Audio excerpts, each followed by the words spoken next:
Preparing for CAF Champions League, they should have started preparing by retaining their best players. Look at Chitara. Actually, for me, I think Chitara lost, but at least you would see they really played a very interesting kind of football and they scored goals too. Chitara started preparing early, started fundraising early, renewed contracts of their senior players, Omedis, Yakojos, brought in good players. What did Villa do the other end? Villa, the other end was releasing. Okay, I can't say releasing, but most of their players left. Their biggest assets were the players. They could not invest in them.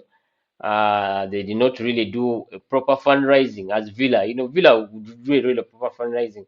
I think they even tried to really uh, uh, move the cost into the fundraising cost into the ticketing, and that is it ended up overpricing the funds out of the game, a game that they needed the home base, the home advantage.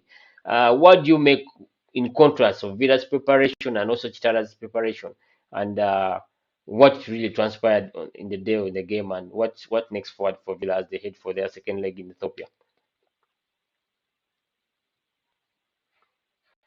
Of course, both teams try to prepare themselves for these games, but credit goes to Chitara because they are definitely out of Uganda, still in Ethiopia. They are definitely out of Uganda in Ethiopia. They had a game with Tusker as well of Kenya.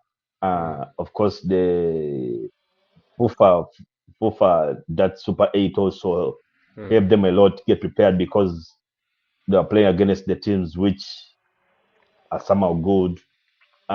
Also returning of their players, as like how we talked about returning of their players, or maybe getting a new contract. We saw I was a Goke December starting with Brana Harvey as a striker alongside Medi. So these two strikers, which was a big advantage to them as well. Though they had the man down in the process, but they played a good game, and the game ended 3-2 in favor of course, the opponents. But with what they displayed, with what they played, it shows that what we can easily beat this team in the second leg Yeah. because now the players are used to the ground, the ground itself. Because at times even the pitches also differ. You be like, I'm not used to this kind of pitch. They're now used to the ground itself.